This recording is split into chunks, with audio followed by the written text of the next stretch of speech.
बोलिए सर्वश्री आशुतोष महाराज जी की जय, सच्चे दरबार की जय।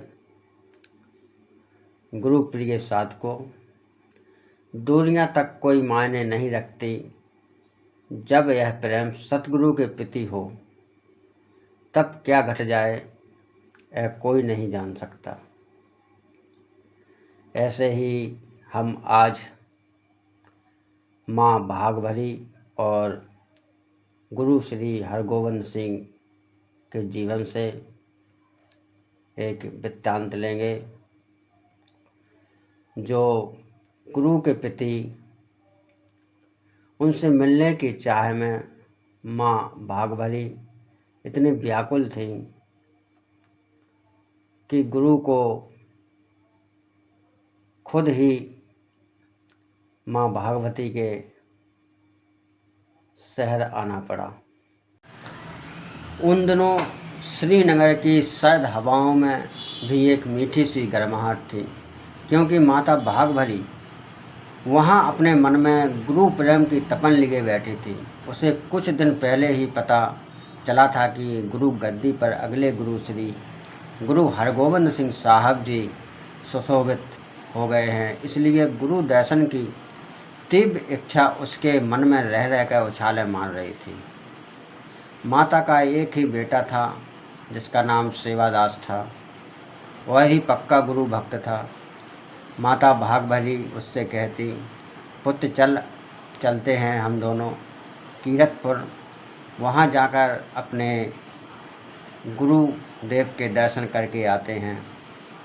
माता का ऐसा कहते ही बेटा सेवादास बोला, माँ आपके घुटने में इतना दर्द रहता है, आप कीरतपुर कैसे जा पाएंगे? कीरतपुर जाना माता आपके लिए नामुमकिन है। माता भागभरी सोचती, हाँ ये तो सच है, लेकिन जब तक इस सांस में सांस है, जान में जान है, तब तक मैं हुंक नहीं छोड़ सकती कि मुझे एक बार गुरुदेव के समक्ष घुटनों के बल बैठकर मत्था टेकना है। अब तो माता ने खाना पीना भी छोड़ दिया था। बेटे को माँ की यह दशा पीड़ा देखी नहीं जा रही थी। गुरु प्रेरणा ही थी कि बेटे के मुख से यह शब्द निकले, माँ अपने आप को क्यों सता रही हो? गुरुदेव तो अंतर्यामी हैं, वो सब जानते हैं।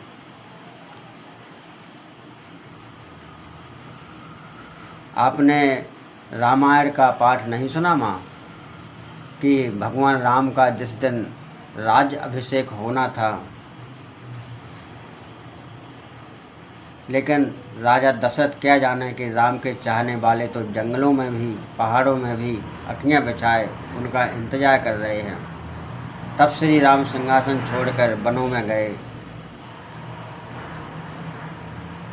क्या सपन में भी कल्पना की थी किसी ने कि श्री राम वनों में आएंगे?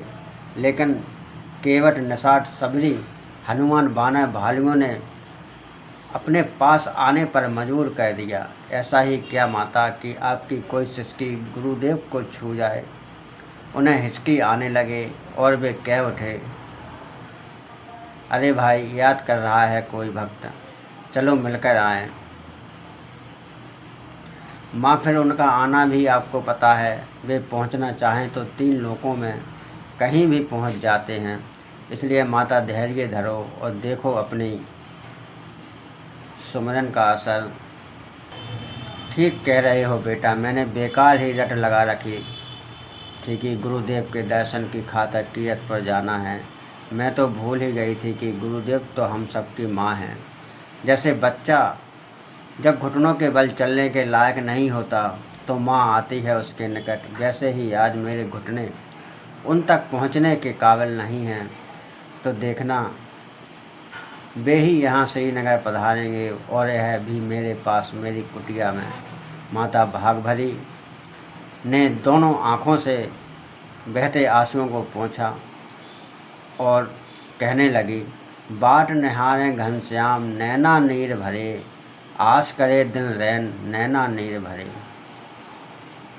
उधर कीरतपुर में अपने सिंहासन पर विराजमान गुरुदेव प्रवचन कहते कहते अचानक रुक गए। उनके नेत्र मुंद गए। संगत में कौतूहल छा गया। क्या हुआ? गुरुदेव ने अचानक प्रवचन क्यों रोक दिया? तभी गुरुदेव के पावन होंठों पर मुस्कान तैर गई। वे बोले, बाबा बुड्ढा जी, हम श्रीनगर जाएंगे, बुलावा आ गया। कभी कभी प्रेम की डोरियां भी यूं जकड़ लेती हैं कि उनमें से निकलने का मन ही नहीं करता। संगत समझ गई कि किसी भक्त की सच्ची पुकार गुरुदेव को खींच रही है। बाबा बुड्ढा जी बोले, गुरुदेव, श्रीनगर में कहर की शादी है। गुरुदेव बोले, बाबा बुड्ढा जी, इसकी चिंता आप ना करो। जिसने बुलावा भेजा है उसे बंदोबस्त भी तो किया होगा। अब क्या था, गुरुदेव श्री की यात्रा आरंभ हुई। ऐसी यात्रा जिसमें भक्त ईश्वर की तरफ नहीं बढ़ रहा था बल्कि भगवान भक्त की तरफ बढ़ रहे थे। कोई पत्राचार नहीं हुआ, ना ही कोई दूत या कबूतर उड़कर संदेश देने आया, लेकिन तब भी निमंत्रण चला ही गया और बुलावे को स्वीकार भी कर लिया गया। ना ही कोई समय सीमा तय की गई, ना ही कोई तिथि तय की गई। माता भागभरी से प्रगति पूछती, माता, फिर भी कोई तो दिवस होगा जिस दिन आप के गुरुवर यहाँ पधारेंगे। माता मुस्कुरा पड़ी और बोली, जिस दिन यह पोशाक पूरी सिल जाएगी, देखना उसी दिन गुरुदेव श्री मेरे गरीब खाने के सामने होंगे। प्रिय साधकों, ऐसा होना चाहिए शिष्य का विश्वास। जिस प्रकार माता भागभरी का विश्वास था, वैसा ही विश्वास हम सबको जागृत करना है। खैर, 5वें दिन पोशाक की कलाइयों के केवल 2-4 जोड़ ही बचे थे। दोपहर तक का कार्य शेष था, तो माता के हिसाब से गुरुदेव के पधारने का दिन था। लेकिन गली तो मैंने साफ ही नहीं की। माता भागभरी देख रही थी और मन में सोच रही थी, पोशाक पूरे होते ही जब प्रभु पधारेंगे तो गली कौन साफ करेगा। ऐसा सोच आते ही माता तो बस जुनून चढ़ गया। कहाँ तो माता की बूढ़ी हड्डियाँ अपना भार भी नहीं उठा पा रही थी, और कहाँ यह बीड़ा उठा लिया कि गली साफ करनी है। लेकिन बाहरी गुरु प्रेम, ना जाने कहाँ से माता की इन बूढ़ी हड्डियों में इतनी ताकत आ गई कि देखते ही देखते माता ने पूरी गली साफ कर डाली। फिर उसके बाद गुरुदेव की पोशाक को अंतिम रूप देने बैठ गए।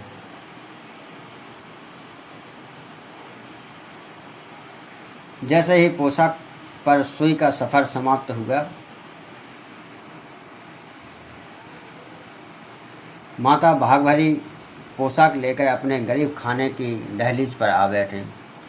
गुरुदेव को तो अब आ जाना चाहिए, लेकिन उनके आने की कोई आहट तो सुनाई ही नहीं दी। अब माता ये मन ही मन में अपनी सोच रही थी। माता के दिल की धड़कन तेज होने लगी और कभी पोशाक तो देखती, उसे सीने से लगाती, तो कभी गली के अंतिम छोर तक देखती। इधर से ही तो आना था गुरुदेव को, उन्हें आ जाना चाहिए, ये माता के मन में विचार चल रहे थे। अब तक वे आए क्यों नहीं। जल्दी से पोशाक को टटोला और देखा कि कहीं कोई इसमें कमी तो नहीं रह गई। अवश्य कुछ अधूरापन रह गया होगा मेरी पोशाक में, लेकिन पोशाक तो पूरी थी। माता ने देखा, फिर गुरुदेव क्यों नहीं आए। हे मालक, यह मैं नहीं सह पाऊँगी। इस बूढ़े पिंजरे में अब इतना भारी सदमा उठाने का दम नहीं है। हे गुरुदेव, कृपा करो। आप बड़े से बड़े खेल खेलते होंगे, लेकिन ऐसा खेल आप मेरे साथ मत खेलिएगा। आपने पोशाक अगर नहीं पहननी है तो बता देते, मैं पोशाक की जगह अपना कफन तैयार कर लेती। माता अपने मन में विचार कर रही थी और गुरुदेव से प्रार्थना कर रही थी। यह भाव अपनी गति पकड़ ही रहा था कि कुछ ध्वनियों से माता की तंद्रा टूट गई। ढोल नगाड़ों की हल्की हल्की आवाज़ कानों में हल्की हल्की बूंद बूंद कह के गिरने लगी। शायद कोई बारात होगी, माता ने सोचा। नहीं, यह तो बीच बीच में जयकारे की भी ध्वनि है। यह तो गुरुदेव श्री के नाम के जयकारे हैं। इसका मतलब प्रभु जी पधार रहे हैं। स्वागत है प्रभु जी, आपकी भाग भरी पोशाक के साथ आपका इंतजार कर रही है। कुछ ही देर में सामने से गुरुदेव आते दिखाई दिए। वे तीव्र गति से माता की तरफ बढ़े। माता भी जैसे अपने घुटनों का दर्द भूल गई थी और भागकर गुरुदेव के चरणों से लपट गई। है गुरुदेव। तो प्रिय साधकों, गुरु का इंतज़ार ऐसा होना चाहिए कि विचार और कर्म से गुरुदेव को दिन रात चिंतन में गुरुदेव के लगे रहे हम।